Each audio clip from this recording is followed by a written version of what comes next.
Présidence malienne de la Confédération des États du Sahel. Un travail d'Hercule du général d'armée Assimi Goïta et de ses pairs pour démarrer la grosse machine AES. Tout commence à Niamey le 6 juillet 2024, à l'issue de la première session ordinaire du Collège des chefs d'État. La toute première présidence de la Confédération est confiée au Mali. Pas de temps à perdre face aux multiples défis, place aux actions concrètes. Je sais qu'avec mes frères, les présidents Tchani et Traoré, nous ne dirons bientôt plus les populations respectives de nos pays, mais plutôt nos populations AES. Nous avons le même sang qui coule dans nos veines. Dans nos veines coule le sang de ces vaillants guerriers qui ont combattu et qui ont réservé ces terres que nous appelons Mali, Burkina et Niger.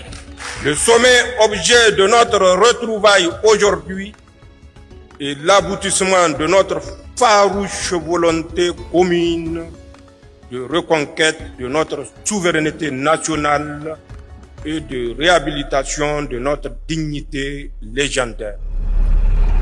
Alors, que retenir du bilan de la présidence Goïta à la tête de l'AES? Son premier travail a consisté à l'adoption par le collège de la feuille de route de l'an 1 de la Confédération AES. C'est pour assurer une meilleure coordination des actions et le bon fonctionnement de la Confédération. Sur le plan de la symbolique, un logo officiel et une devise sont adoptés.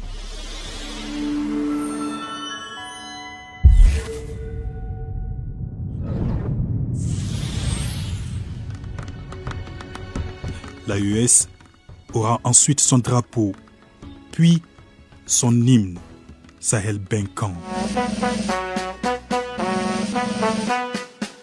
Hommage au peuple du Sahel, héritier des grands empires, porteur d'un temps nouveau qui annonce liberté et progrès. Sous l'étendard. Pour la libre circulation des personnes et des biens, l'AES a lancé en début d'année son passeport biométrique commun. Quelques mois après, suivra la carte d'identité biométrique commune. Parallèlement, le président de la Confédération s'attaque aux trois principaux piliers de l'AES: la défense et la sécurité, la diplomatie et le développement. Sur le volet sécuritaire, la force unifiée de l'AES, forte de 5000 hommes, est aujourd'hui une réalité. Les trois pays œuvrent ensemble à travers des opérations conjointes pour combattre le terrorisme et renforcer la sécurité régionale. Cela avec des capacités aériennes, de renseignement et des équipements partagés, concrétisant une alliance militaire stratégique face aux menaces dans le Sahel dans un contexte géopolitique particulièrement complexe. Sur le théâtre, les succès opérationnels sont sans appel.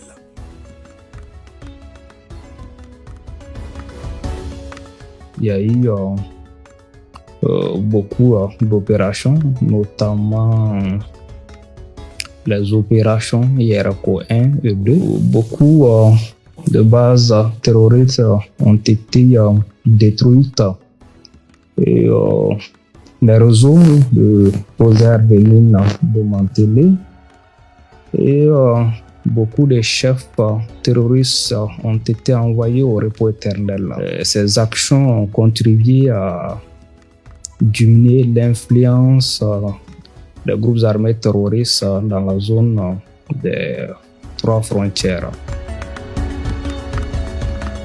Sur le plan diplomatique, l'AES est devenue une réalité géopolitique tangible dans la région. Le Mali, le Niger et le Burkina Faso parlent d'une seule voix sur la scène internationale. Des démarches communes sont entreprises auprès des organisations régionales et internationales. Si vous voyez, avec toutes les actions qui ont été entreprises au cours de l'année, avec les différentes concertations que nous avons eues entre ministres des Affaires étrangères, mais aussi avec les autres ministres, progressivement nous arrivons à parler d'une seule voix, à avoir une bonne coordination de notre action. De plus en plus, nous avons aussi des interactions avec des partenaires extérieurs à notre espace, avec lesquels nous avons un dialogue pour établir des éléments de partenariat politique, sécuritaire, mais aussi en matière de coopération. Autre action phare sur le volet diplomatique, la mise en place des sessions confédérales des parlements, marquant une avancée majeure pour un cadre législatif unifié. Sur le chantier développement, que de réalisations engagées pour une souveraineté économique et le bien-être des populations. Récemment à Bamako, l'AES a finalisé la mise en place de sa Banque confédérale d'investissement et de développement. Le capital initial de la BCID AES s'élève à 500 milliards de francs CFA.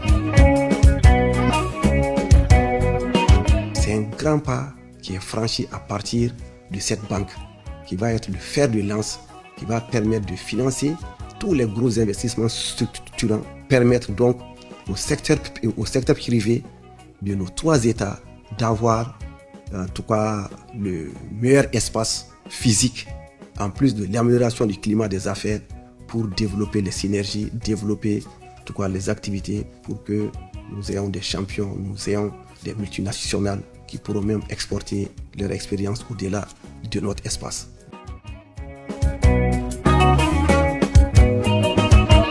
Le développement passe aussi par certains projets structurants. L'on note des avancées majeures dans la mise en place de projets d'une compagnie aérienne, de chemins de fer, d'infrastructures routières, d'énergie, d'agriculture. La liste est longue.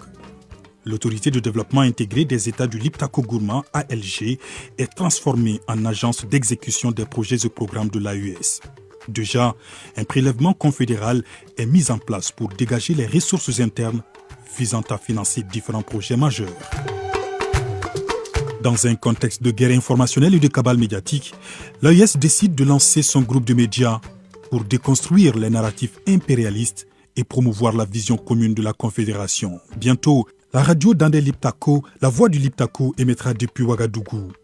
La télévision AES, à partir de la capitale malienne, et très prochainement, l'agence de presse à Niamey.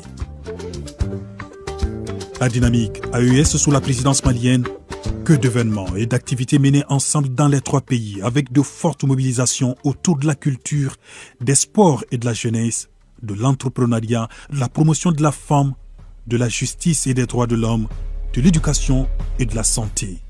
Des initiatives communes, un seul objectif face aux défis, le bonheur des populations de l'AES. Un espace, un peuple, un destin.